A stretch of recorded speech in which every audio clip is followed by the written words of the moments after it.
자, 초당에서 일어난 경률의 완성, 그러니까 이제 근체시 중에서도 형식을 보자 이겁니다.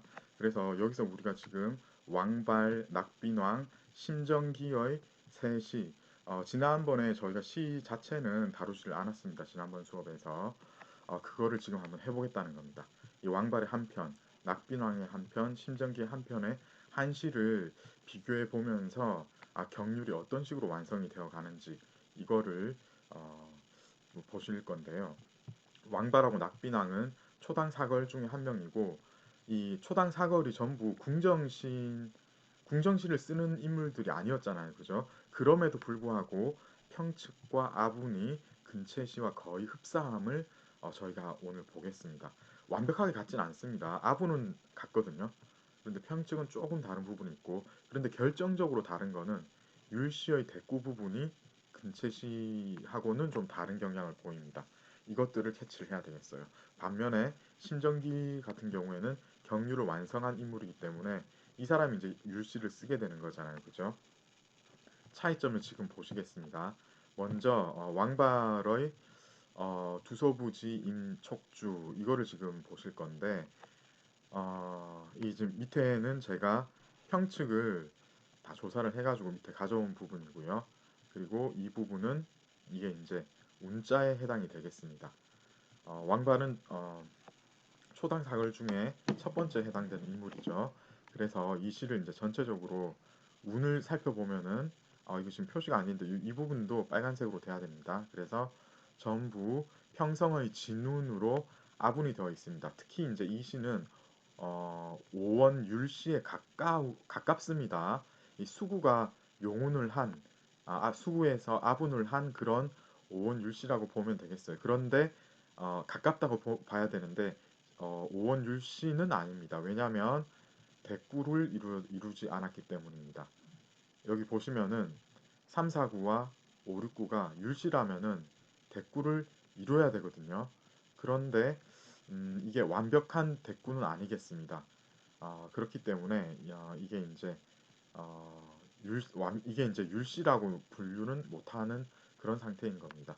그런데 전체적으로 보시면은 일단 아분에서 조금 전에 말씀을 드렸듯이 예, 율시의 패턴을 이게 이제 빨간색으로 돼야 되고요. 거의 따랐고 그리고 평측을 보시면은 이게 이제 이것도 완벽한 율시의 평측 패턴을 따른 건 아닙니다. 그죠? 예. 워낙 이제 율시 자체도 예외가 특히 이제 139에 발생을 하기 때문에 어, 그런데 여러분들 이거 살펴보시면은 그 평칙법에 거의 맞습니다. 조금 예외가 있다는 거지. 거의 맞게 되어 있거든요. 예, 그런 면에서 보자면은 이제 이 평측에서도 거의 비슷하게 같다. 그렇지만 대구 면에서는 이제 율시하고는 다른 부분이 있다. 이렇게 이제 보셔야 되겠고요. 해석을 한번 해볼까요? 성궐은 삼진, 예, 삼진 지방을 이끌고 있고 어, 바람과 안개 속에 예, 오진이 바라보이는. 그래서 여기서 전체적으로 이제 지명을 공간적인 배경을 제시를 했습니다. 그대와 이별하는 뜻의 그 각별함은 그렇게 된 이유는 둘을 다 예, 벼슬살이 떠도는 인생이기 때문이라네 라고 얘기를 합니다. 그래서 여기서 사실 이게 율시라면은 여기서 음, 3, 4구에 나온 요것도 이제 제시가 되는 게 마땅하거든요. 그런데 조금은 예, 그 율시 패턴에서도 그런 면에서는 조금 벗어난 게 있습니다. 지금 보면은 지금 이 두서부라는 사람이 예, 촉지방에 배치를 받아가지고 그쪽으로 떠나가지고 지금 어떻습니까? 이별을 하게 되어 있죠. 그렇기 때문에 이 시를 쓴다. 그래서 이제 이별시다라고 보면 되겠고요. 이 세상에 나를 알아주는 사람이 있다면은 하늘 끝에서라도 이웃인 것 마냥 그렇게 지낼 건데 지금 이 갈림길이잖아요. 그죠? 여기 기자가 갈림길입니다. 예, 이 갈림길에 서가지고 헤어져야 되는 이런 상태인데 여자처럼 그렇게 함께 이 뭐야 손수건을 적시는 이런 행위는 하지 말자라고 얘기를 하고 있습니다. 이렇게 끝냈는데 뭐 그렇게 아주 잘 쓴 시는 아닌 것 같습니다. 솔직히 그렇지 않습니까? 예. 그런데 솔직한 얘기는 했다라고 보시면 되겠어요. 그래서 이렇게 이제 솔직하게 얘기를 한 진솔한 표현을 했기 때문에 그래서 이제 다른 이 시기의 다른 궁정 시인들이 쓰는 가식적인 어떤 수사적인 표현에만 맞춰 쓴 그 시에 비하면은 오히려 이제 인간적인 그런 면이 보이지 않는가라고 평가를 받고 있는 겁니다.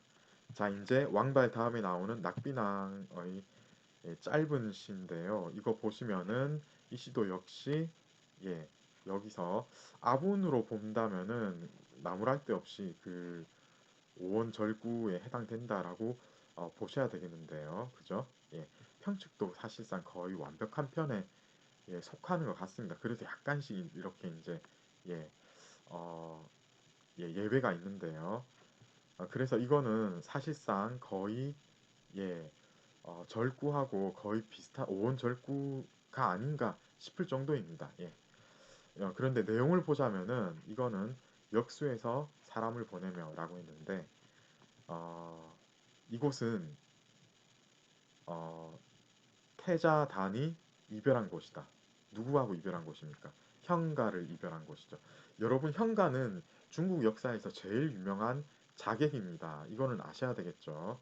태자단이 진나라 그 시왕을 죽이려고 살해하려고 현가하고 의기투합해가지고 여러 가지 계획을 모의하고 그러다가 아, 역수해서 이 사람을 보냅니다. 그죠? 그래서 그 이야기를 지금 하고 있는 겁니다. 장사의 머리카락이 고추 서가지고 관을 치받고 있다라고 이렇게 얘기를 합니다. 이거 이제 그 머리 장식에 해당하는 뭐 머리 두건 뭐 그런 거라고 보시면 되겠고요. 옛날 사람들 그런데 이 태자단하고 현과가 다 이제 사라지고 없습니다. 그죠? 여기서 이제 옛날 이야기를 하다가 지금으로 되돌아오고 있습니다. 그래도 오늘날 이 강물만은 여전히 차갑게 흐르고 있구나. 이렇게 얘기를 하고 있습니다. 자, 그래서 낙비난 기억나시는지 모르겠는데 이 사람은 측천무후한테 모반을 한 사람입니다. 그렇기 때문에 그 어떤 그 강렬한 기운이 그대로 이 시에 남아 있다. 도도하게 흐른다. 이렇게 보시면 되겠고요. 자, 그래서 절구는 사실상 이 사람들도 거의 그러니까 이 절구에 가까운 이런 시를 썼다라고 보시면 되겠습니다. 자, 그래서 율씨는 제대로는 못 이뤘지만은 이 낙비난 같은 이 사람들이 절구 같은 경우에는 거의 근접한 이런 거를 형성을 하게 되는데요. 실제로 심정기가 쓰는 글을 보면은 여러분들이 이거 지금 하셔야 되겠어요. 예. 제가 이거는 분석을 안 했습니다. 왜냐하면 이게 이제 거의 율시의 표본에 해당되는 거기 때문에 율시의 표본은 어떤 건지 여러분들이 한번 해보시면 되겠습니다. 그런데 힌트는 제가 좀 드릴 거예요. 여기 보시면은 3, 4, 9, 5, 6, 9가 완벽하게 대꾸를 이뤘죠. 그죠? 예. 처음부터 한번 보겠습니다. 노씨 집안의 젊은 며느리가 살고 있는 그런 울창한 금당에는 예, 바다제비죠. 한 쌍이 깃들어 있다. 어디에요? 대모 들보에 깃들어서 살고 있다라고 얘기를 하고 있습니다. 해서 공간적인 배경과 어떤 지금부터 할 얘기가 무엇인지를 같이 이렇게 제시를 했습니다. 9월의 싸늘한 다듬이 소리는 낙엽 지는 것을 낙엽의 지는 것을 재촉을 한다라고 했고요. 그 다음에 10월의 수자리 사러 가고 있는 그 요양의 님의 생각을 하게 된다라고 하고 있죠. 이거 10월이라고 제가 했는데 10년입니다. 그죠? 10년. 월 때문에 헷갈렸는데 어쨌든 이게 지금 대꾸를 이루고 있습니다. 그죠? 9월의 싸늘한 다듬이 소리는 나뭇잎을 재촉하고 해서 공간적인 배경, 시간적인 배경을 더 얘기를 하면서 이것과 대비되는 것이 10년 동안 이 수자리 가고 있는 사람들이 그 요양 땅에 있는데 그 생각을 어, 하게 되는 겁니다. 지금 다듬이질 하면서 아낙네가 다듬이질을 하면서 이게 이제 또닥또닥또닥 소리가 나니까 이 리듬에 맞춰서 일을 하다 보면 자연스럽게 두뇌 활동이 굉장히 활발해지거든요. 멀리 있는 님 생각을 하게 되어 있기 마련입니다. 이게 이렇게 자연스럽게 묘사를 잘 했다. 이렇게 보시면 되겠습니다.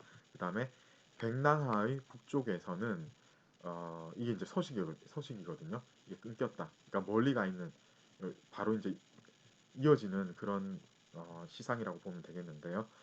담봉성 안에서 그러니까 이 담봉성이 이제 장안이거든요. 장안의 어떤 성 중에 하나라고 보시면 되겠는데 그 안에 가을 밤은 길기만 하다라고 이렇게 각각 5구, 6구도 대꾸를 잘 이루었습니다. 자, 그리고 이제 얘기를 하기로 누구 때문에 수심을 안고 홀로 보이지 않는 것인가. 예, 이렇게 이제 얘기를 하고 있는데요. 밝은 달이 비단 장막을 이렇게 비추어 흐르는 것을 더욱 그 행위를 이렇게 계속하게 하네. 그래서 밝은 달은 누런 비단 장막을 더욱 비추고 있네라고 의역을 하시면 되겠고요. 라고 해서 지금 이 처음에 이 사람이 결론적으로는 이렇게 된다. 율씨가 이렇게 되어 있습니다. 처음에 주제를 이렇게 살짝 이 주제에 대해서 어떤 얘기를 할 것인가에 대해서 이렇게 얘기를 하고 마지막에는 그 주제를 이렇게 딱 강조를 하면서 끝내게 돼 있거든요. 그러면서 이제 공간적인 배경 얘기를 하게 되어 있고요. 여기서는 이제 거기에 맞춰서 당연히 이제 시간적인 배경을 하게 되는 거고요. 중간에는 그거를 설명해주는 예, 이 사람의 심사에 대해서 이렇게 얘기를 했습니다. 그리고 3, 4, 5, 6, 9는 각각 잘 대꾸를 이루었죠. 이게 이제 율시의 전형적인 테크닉이고 이런 식으로 잘 구성을 했다. 그리고 이거는 음, 이렇게 대꾸 자체가 이렇게 완벽하게 이루었는데 이 대꾸로서 이 주인공의 심사를 잘 설명을 했죠.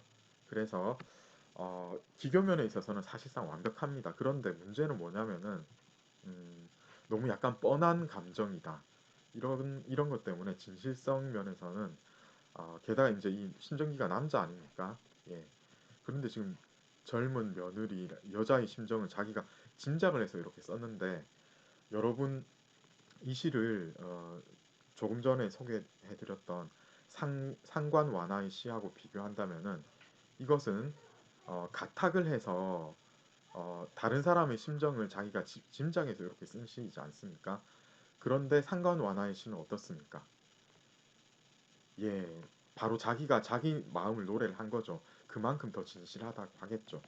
그래서 율씨가 형식적으로 이렇게 나온 것 중에서 이런 식으로 너무 뻔한 여인의 어떤 원망하고 슬퍼하는 감정을 남자 시인이 노래한 이런 거는 그 남조 시에서 계속 반복되었던 이런 소재고 영명시에서 그대로 나왔던 것들을 그대로 지금 반복하고 있고 다만 이제 경률 그러니까 어떤 형식 면에서만 완벽해졌다 이렇게만 보시면 되겠어요.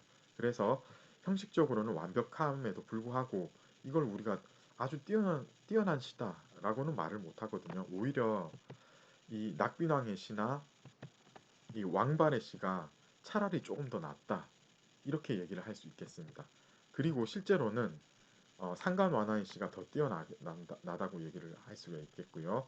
그런데 내용 면에서는 이 상관 완화의 이 작품이 그 뒤에 가서 어떻게 또 진솔한 작품으로 이어지는지 거기에 대해서 말씀을 나누어야 되겠습니다. 이제 성당시의 진면모를 보시게 되겠습니다.